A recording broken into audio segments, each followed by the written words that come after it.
Your ex will be there too, my fiancé said the night before the wedding. Throughout the dinner, he didn't look at me.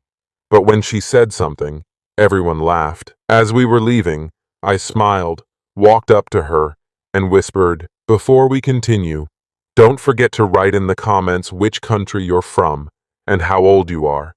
Enjoy listening." The night before my wedding, the air in our modest apartment felt thick with unspoken tension, as if the walls themselves were holding their breath.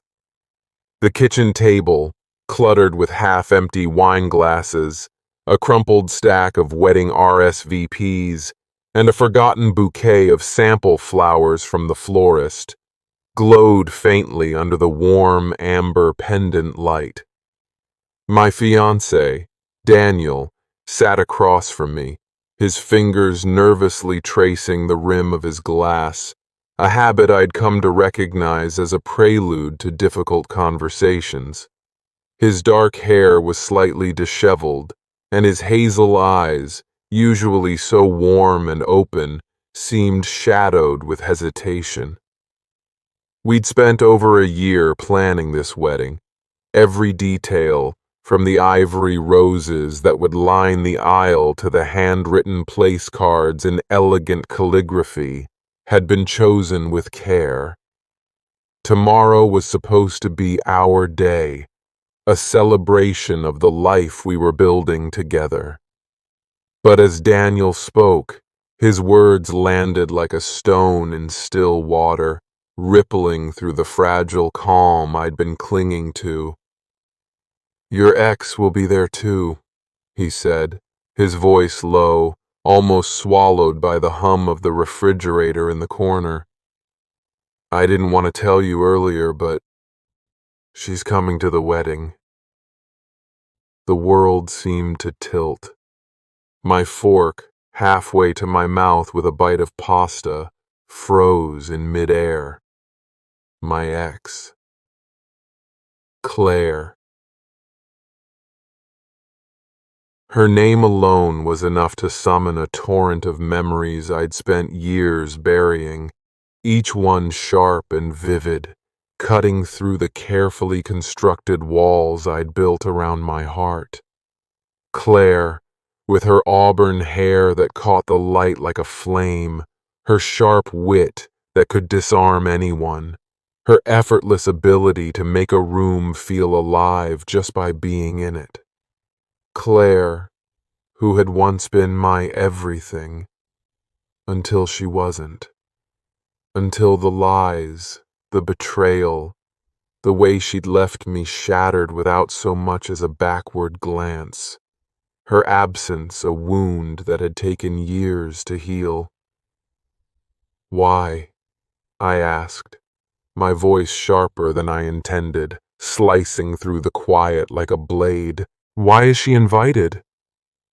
Daniel sighed, running a hand through his hair, his discomfort palpable. "She's a +1. Ryan, my co-worker, started dating her a few months ago. I couldn't exactly tell him not to bring her without it looking strange. It's not like I could explain our history without making it awkward." I stared at him, my mind racing, 1,000 thoughts colliding. Claire, at my wedding. The woman who had promised me forever, only to vanish when the weight of that promise became too much. The woman who had taught me what it meant to love with every fiber of my being, and what it meant to lose everything in a single devastating moment. And now, she'd be there, watching me pledge my life to someone else, her presence a shadow cast over what was supposed to be my brightest day. "Are you okay with this?" Daniel asked, his eyes searching mine, a flicker of worry creasing his brow. "I mean, I know it's not ideal, but it's just one day. She's just there." I forced a smile, though my chest felt tight, as if someone had wrapped a band around my ribs, squeezing until I could barely breathe. It's fine, I said, the words tasting bitter, like ash on my tongue. It's just one day. She doesn't matter anymore. But as I spoke, doubt coiled in my stomach like a snake. Did she really not matter? Or was I lying to myself, pretending I'd moved on when the mere mention of her name could still make my heart stutter, could still pull me back to the girl I'd been, vulnerable, trusting, and so devastatingly in love? The morning of the wedding dawned crisp and golden, the kind of autumn day that felt like it belonged in a painting, with sunlight filtering through the trees in soft, dappled patterns. The venue, a sprawling estate nestled in the rolling hills of the countryside, was everything I'd dreamed of when Daniel and I first toured it. The grand ballroom sparkled with crystal chandeliers, their light dancing across the polished wooden floors like stars reflected on water. Outside, the garden bloomed with roses, dahlias, and hydrangeas, their petals vibrant against the emerald grass, their fragrance mingling with the crisp scent of fall. I stood in the bridal suite, staring at my reflection in the full-length mirror. My dress, a flowing ivory gown with delicate lace sleeves, hugged my frame perfectly, its train pooling behind me like a whisper of silk. The veil cascaded down my back, catching the morning light in a way that made it shimmer. I looked like a bride, radiant, poised, ready. But inside, my stomach churned with a mix of nerves, excitement, and something darker, something I couldn't quite name. Claire was out there, somewhere among the guests. The thought of her lingered like a ghost, haunting the edges of my mind. Would she be the same as I remembered? Bold, magnetic, untouchable, with that infuriating ability to make everyone around her feel seen? Or had the years changed her, softened her edges, dulled the shine that had once drawn me to her like a moth to a flame? And why, after all this time, did the thought of seeing her again make my pulse race, my hands tremble as I adjusted the veil?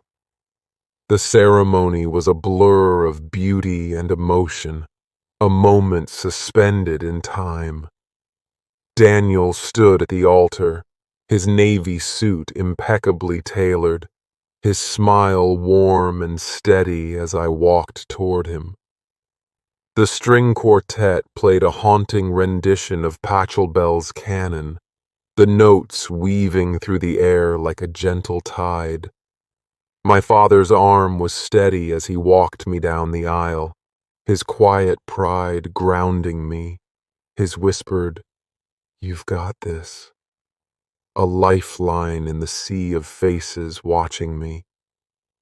The guests blurred into a mosaic of smiles and soft gasps, their eyes bright with emotion. When I reached Daniel, he took my hands, his touch warm and reassuring, his thumbs brushing gently against my knuckles. His vows were heartfelt, each word a promise to weather every storm together, to build a life rooted in love and trust. I spoke my own, my voice trembling but sincere, each syllable a vow to choose him, to choose us, every day. When we kissed, the room erupted in applause, a wave of sound that washed over me, and for that moment, I let myself believe that nothing could touch the joy of this day. But then came the reception. The ballroom was a vision of elegance, alive with the hum of life, music swirling through the air, the clink of champagne glasses mingling with the murmur of conversation. Fairy lights twinkled along the ceiling, casting a warm glow over the tables adorned with ivory linens and centerpieces of roses and eucalyptus. I moved through the crowd, my smile fixed in place as I thanked guests, accepted their congratulations, and posed for photos. Daniel was at my side, his hand occasionally brushing mine, a quiet reminder of our partnership, his laughter a steady anchor in the whirlwind of the evening. But despite the warmth of the moment, my eyes kept drifting, searching the room for her, as if drawn by some invisible thread. And then I saw her. Claire stood near the bar, her auburn hair catching the light like it always had, a cascade of fire that made her impossible to miss, even in a crowd of hundreds. She wore a deep emerald dress that hugged her frame, elegant yet understated, as if she didn't need to try to command attention. Ryan, Daniel's co-worker, stood beside her, his arm loosely around her waist, his face lit with a grin as he chatted with another guest. But it was Claire who drew my gaze, Claire who held it. She was laughing, her head tilted back, her eyes sparkling in a way that sent a pang through my chest, sharp and unexpected. It was the same laugh I'd fallen in love with years ago, the one that had once been mine, the one that had filled our late-night talks with warmth and promise. I tried to focus on the moment, on Daniel, on our guests, on the life we were building. But every time I glanced her way, I caught her watching me, not overtly, not in a way anyone else would notice, but enough to make my skin prickle, a subtle awareness that sent my heart racing. Her gaze was fleeting, a flicker of curiosity, or perhaps something deeper, and it unnerved me. What was she thinking? Why had she come? Was she here to gloat, to remind me of what we'd had, to prove she'd moved on? Or was this just a cruel twist of fate, a test of my ability to let go? Dinner was served, a lavish spread of roasted lamb with rosemary, herb-crusted salmon, and delicate desserts that melted on the tongue. Tiramisu dusted with cocoa, lemon tarts with candied zest, and chocolate truffles that left a trail of sweetness in their wake. The speeches began, each one a heartfelt ode to love and new beginnings. Daniel's best man, his brother Mark, gave a toast that had everyone raising their glasses, his words warm and funny, weaving stories of Daniel's childhood mischief with promises of a future filled with love. The crowd laughed and clapped, their faces glowing with shared joy. Then Ryan stood, his voice booming with confidence as he recounted a story about Daniel's early days at the company, a misadventure involving a client meeting, a comically disastrous PowerPoint presentation, and a frantic attempt to salvage the deal over drinks. The table chuckled, the sound rippling through the room, but I barely heard the words. My eyes were on Claire, who leaned forward, her lips curved in a slight, knowing smile, her presence magnetic even from across the room. And then she spoke. It was just a comment, a quick aside about a time Daniel had gotten lost on a work trip, trying to navigate the winding streets of Lisbon with nothing but a faulty GPS and a phrase book he could barely pronounce. It was a small story, insignificant in the grand scheme of things, but the way she told it, her voice light, her words sharp and witty, her timing impeccable, made the entire table erupt in laughter. Even Daniel laughed, shaking his head as if reliving the memory. his eyes crinkling at the corners, a grin spreading across his face. But he didn't look at me. Not once during her story did his gaze meet mine. He was focused on her, on the way she commanded the room with such ease, her presence filling the space like it always had. And for a moment, I felt invisible. The bride, the center of this day, reduced to a bystander in my own story. The laughter around me felt distant, as if I were watching the scene through a fogged window, the sound muffled by the pounding of my own heart. My hands tightened around my napkin, the fabric crumpling under my grip, the edges fraying as I twisted it. The rest of dinner passed in a blur of forced smiles and mechanical responses. I nodded at the right moments, laughed when expected, thanked guests for their kind words. But inside, a storm was brewing, a tempest of questions I'd buried years ago clawing their way to the surface, each one sharper than the last. Why had Claire come? Was she here to prove something? To show me she'd moved on? That she was happy without me? That she could still command a room while I faded into the background? Or was this about something else? Something I couldn't yet grasp? And why, after all these years, did her presence still have the power to unsettle me, to make me question the strength of the life I'd built? As the night wore on, the dancing began, the band filling the room with upbeat melodies that had guests spilling onto the floor. I danced with Daniel, his arms warm and steady around me, his laughter a soft vibration against my cheek as we swayed. But my mind was elsewhere, caught in a loop of memories and what-ifs. I caught glimpses of Claire throughout the evening, her laughing with Ryan, her mingling with other guests, her moving through the crowd with the same effortless grace I'd once loved, her presence a magnet that drew eyes and smiles alike. Each time I saw her, the knot in my chest tightened, a mix of anger, curiosity, and something softer, something I didn't want to name, a longing for closure perhaps, or for answers I'd never gotten.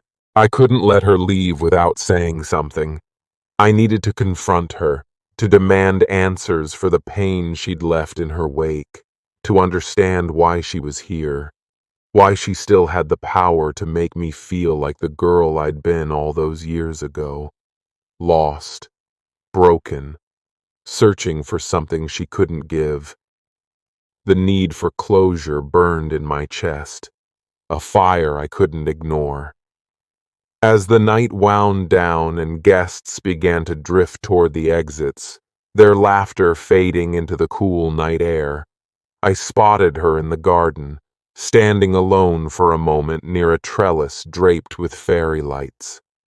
The lights cast a soft glow over her, illuminating the planes of her face, the curve of her lips, the faint lines that hadn't been there years ago. Ryan was nearby, chatting with another guest, his attention elsewhere, leaving Claire in a rare moment of solitude.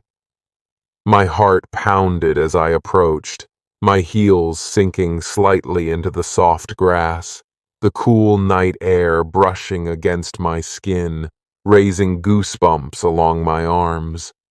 The scent of roses hung heavy in the air, mingling with the faint tang of champagne from the nearby tables.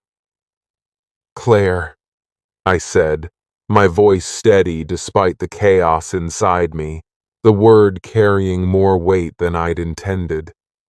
She turned, her expression unreadable but not unkind, her green eyes catching the light in a way that made my breath catch, a fleeting reminder of the girl I'd loved. Emma, she replied, her tone soft, almost nostalgic, as if we were old friends catching up after years apart, rather than two people whose history was a minefield of unspoken pain. You look beautiful, truly. This day, it suits you. I ignored the compliment, though it stirred something in me I didn't want to acknowledge. A flicker of the warmth we'd once shared, a memory of late nights and whispered promises. Why are you here? I asked, cutting straight to the point, my voice low but firm, each word deliberate. She tilted her head, studying me with an intensity that made my skin prickle, her eyes searching mine as if looking for something she'd lost. Ryan invited me, she said simply, her voice calm but measured. I didn't think it would be a big deal. A big deal? I laughed, the sound bitter and sharp, echoing in the quiet of the garden, startling a nearby bird into flight. You broke my heart, Claire. You left without a word, without an explanation, just a note that said nothing. You left me to pick up the pieces, and now you're here, at my wedding, acting like we're just acquaintances, like none of it mattered. Her smile faded, and for the first time, I saw a flicker of something in her eyes. Regret, maybe, or guilt. A shadow that hadn't been there before. It was fleeting, but it was real, and it made my chest ache in a way I hadn't expected. I didn't come to hurt you, she said quietly, her voice barely above a whisper, carried away by the breeze. I came because I wanted to see you happy. I wanted to know you'd found what I couldn't give you. Her words hit me like a physical blow, stealing the air from my lungs, leaving me reeling.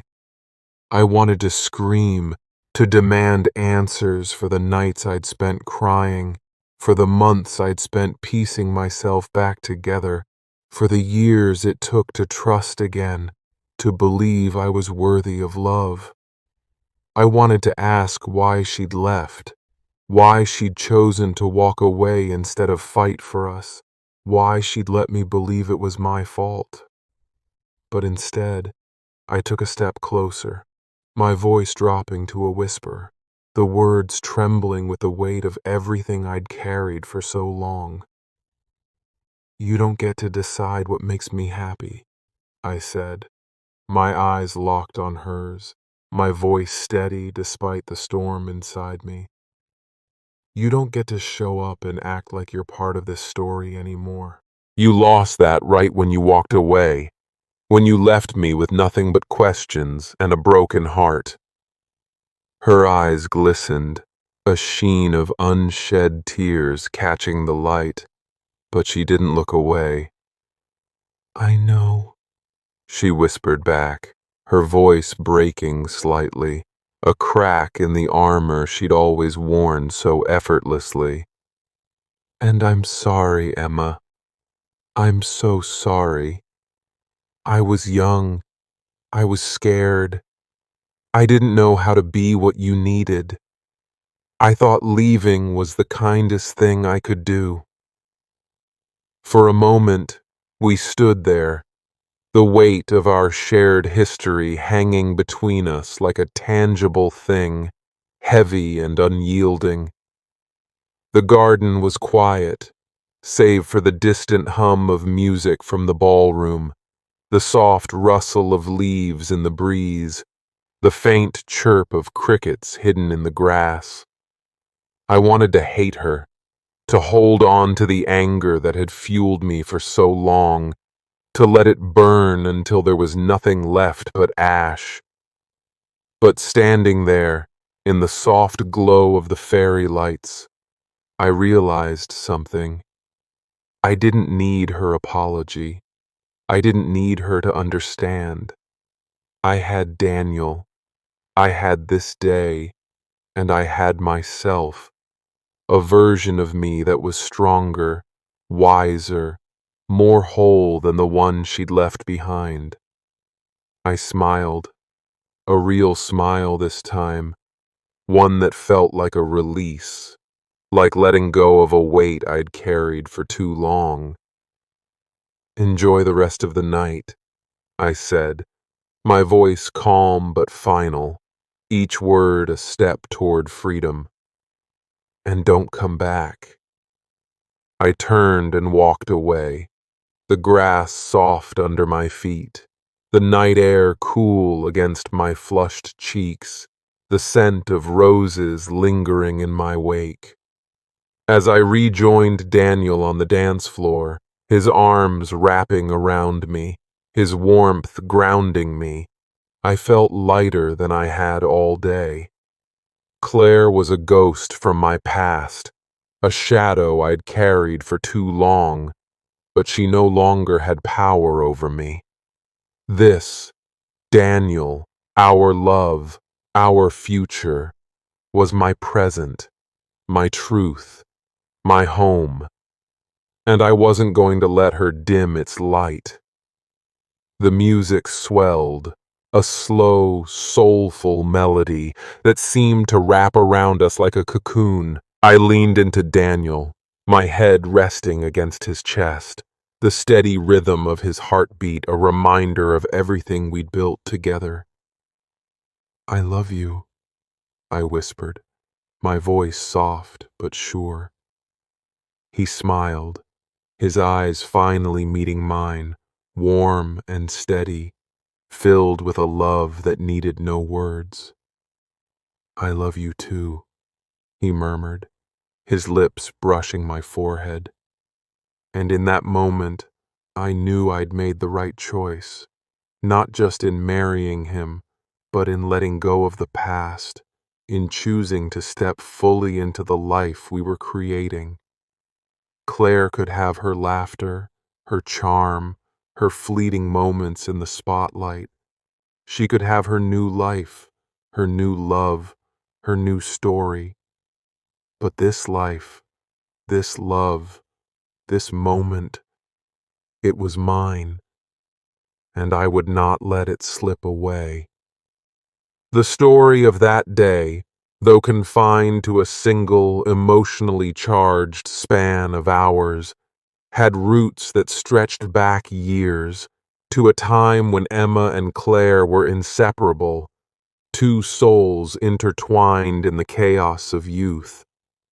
They'd met in their sophomore year of college, two dreamers sharing a cramped dorm room filled with mismatched furniture, stacks of dog-eared books, and the faint scent of coffee that always lingered. Emma was the quiet one, introspective and cautious, her world built on careful plans and measured steps, her heart guarded but open to those who earned her trust. Claire was the opposite, a wildfire, bold and unpredictable, with a laugh that could light up a room and a mind that raced with ideas, dreams, and questions that never seemed to have answers. Their friendship had blossomed into something deeper, a love that felt invincible, a promise of forever sealed in stolen kisses under starlit skies, whispered confessions in the dark, and dreams of a future they'd build together. They'd spent 2 years in that bubble, a world of their own making. There were late-night study sessions that turned into debates about Virginia Woolf and Toni Morrison, road trips to nowhere with the windows down and the radio blaring, moments of quiet intimacy where words weren't needed. Emma had believed in them, in the idea that love could conquer anything, that Claire's fire would always burn for her. But forever didn't last. Claire's departure had been abrupt, A single note left on Emma's pillow one morning. "I'm sorry. I can't do this." 6 words, written in her hurried scrawl, left without explanation, without goodbye. Emma had spent months unraveling the why, replaying their last conversations, searching for clues in the silences that had grown between them in those final weeks. Had she been too clingy? Too serious? Had Claire ever loved her the way she'd claimed? The truth remained elusive, and Emma was left to rebuild herself from the ashes of that loss, piece by painful piece. Years later, she met Daniel. He was steady, kind, the opposite of Claire in every way that mattered. Where Claire was chaos, Daniel was calm, a hearth to her wildfire, warm and reliable, a man who showed up when he said he would, who listened when she spoke, who made her feel safe in a way she hadn't thought possible. Their relationship grew slowly, built on shared laughter over bad movies, quiet evenings cooking dinner together, and a mutual dream of a life grounded in trust and partnership. When he proposed, under a canopy of stars during a camping trip, the sky stretching endlessly above them, Emma said yes without hesitation, her heart full of certainty. She thought she'd moved on. She thought Claire was a closed chapter, a story she'd left behind in the pages of her youth. But seeing her at the wedding had reopened old wounds, forcing Emma to confront the questions she'd never answered. Why had Claire left? Did she regret it? And why, after all this time, did her presence still stir something in Emma's heart? Anger, yes, but also a flicker of something softer, a nostalgia for the girl she'd been, for the love she'd believed in. Throughout the reception, Emma found herself watching Claire from afar, cataloging the ways she'd changed and the ways she hadn't. Her laugh was the same, bright and infectious, filling the room with warmth, but there was a new weight to her movements, a subtle hesitation that hadn't been there before, a shadow in her eyes that spoke of time and choices. Was it guilt? Regret? Or was Emma projecting her own feelings onto her, seeing what she wanted to see, searching for meaning in a story that no longer belonged to her? The moment in the garden had been the climax, the confrontation Emma hadn't realized she needed until it was upon her. But it wasn't about Claire's apology or her reasons, though those words had carried weight. It was about Emma reclaiming her story, choosing to let go of the pain that had defined her for so long, choosing to step into the life she'd built with Daniel. When she walked away from Claire, she wasn't just leaving her ex behind. She was leaving behind the version of herself that had been tethered to that pain, the girl who had believed she wasn't enough. The rest of the night was a blur of joy, a tapestry of moments that wove together into something beautiful. Emma danced with Daniel, her body moving in time with his, their laughter mingling with the music, their hands intertwined as if nothing could pull them apart. She toasted with her friends, their faces glowing with love and celebration, their voices a chorus of shared memories and hopes for the future. She caught her parents' eyes across the room, their pride a quiet anchor in the chaos of the evening, their smiles a reminder of the family that had always been her foundation. Claire left early, slipping out with Ryan before the final song, her departure unnoticed by most, but not by Emma. She saw, and she let it go, the act of noticing no longer a weight, but a choice. As the guests dispersed and the stars emerged above the estate, their light piercing the velvet sky, Emma stood with Daniel on the balcony, the night air cool against her skin, the scent of roses and earth grounding her. His hand was warm in hers, his presence steady and sure, a promise that needed no words. The weight of the day, of Claire, of the past, had lifted, leaving only the promise of tomorrow, bright and unburdened. "You okay?"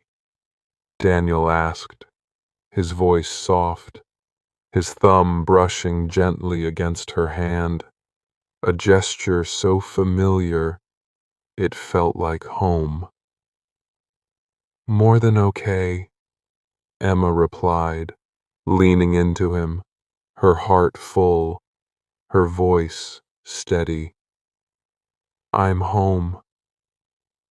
And as they stood there, wrapped in the quiet of the night, the music fading into a distant hum, Emma knew she'd finally let go of the ghost that had haunted her.